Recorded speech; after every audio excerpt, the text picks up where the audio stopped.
For this video, you'll notice I'm using a Mac.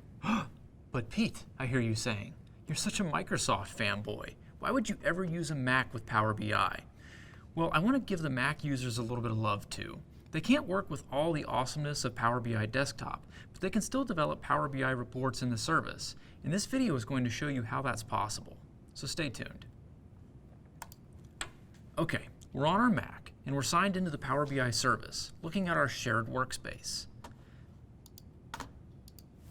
Everything looks the same as it did in Windows. Now suppose we want to create a new report.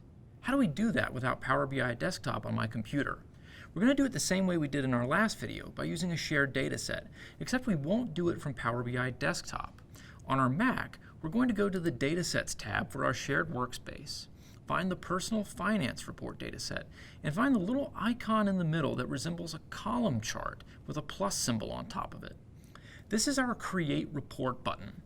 When we click it, a new report editor will open, but it will open inside of our browser.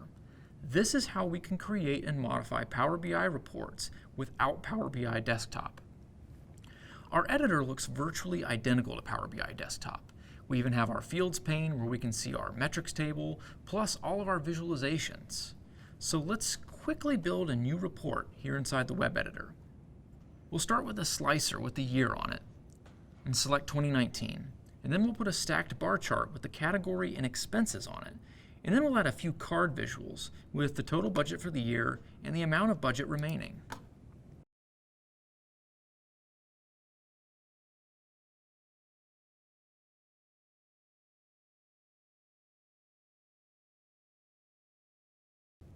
Nice and fast, just to demonstrate what we can do with a Mac and the web editor. Finally, we'll go to File on our toolbar and click Save. Power BI will ask us for a name for our new report, so we'll call our new report Personal Finance 03. Then, click Save,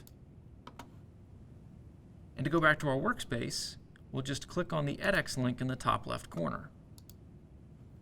Now, when we look at our Reports tab, we see 4 reports, and when we go to Datasets, we see only 2 datasets. Again, just loving that ability to share a dataset across multiple reports. It's a thing of beauty. But the real beauty here is that as a Mac user, I can still take advantage of Power BI to create and modify reports.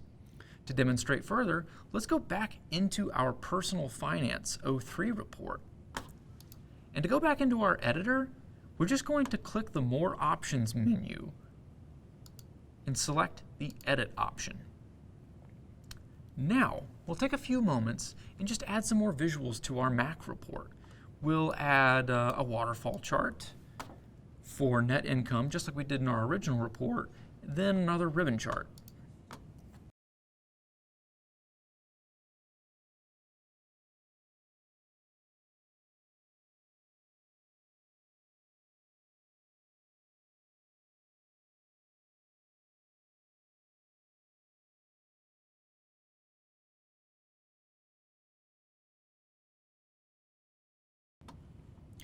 Before we exit the report, take a moment to notice that the ribbon we had in Power BI Desktop is replaced by this gray toolbar that runs along the top.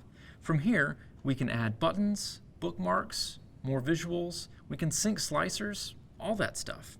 However, notice how there is no transform data option. The biggest limitation of the web editor in the Power BI service is that there is no capability to change the underlying data model. You can't add new tables or create relationships, and you can't create new measures or calculated columns. This all has to be done in Power BI Desktop. Now, there is an analog to Power Query in the Power BI service, and it's called data flows. But data flows don't have as many features as Power Query does inside of Power BI Desktop. I always recommend that people use Power BI Desktop when they can, because it's simply the best, most full-featured Power BI experience that Microsoft offers. That being said, if you are a Mac user, as we've shown here today, you still have options. One possible arrangement in your organization could be for Windows users to create the data models in Power BI Desktop, and then Mac users can connect to those datasets in the Power BI service like we did in this video to create their own reports. This approach diminishes the self-service aspect of Power BI a little bit because Mac users will become dependent on Windows users. But it allows you to still get the benefits of building the most robust data models possible in Power BI Desktop, combined with the convenience of developing your reports on a Mac.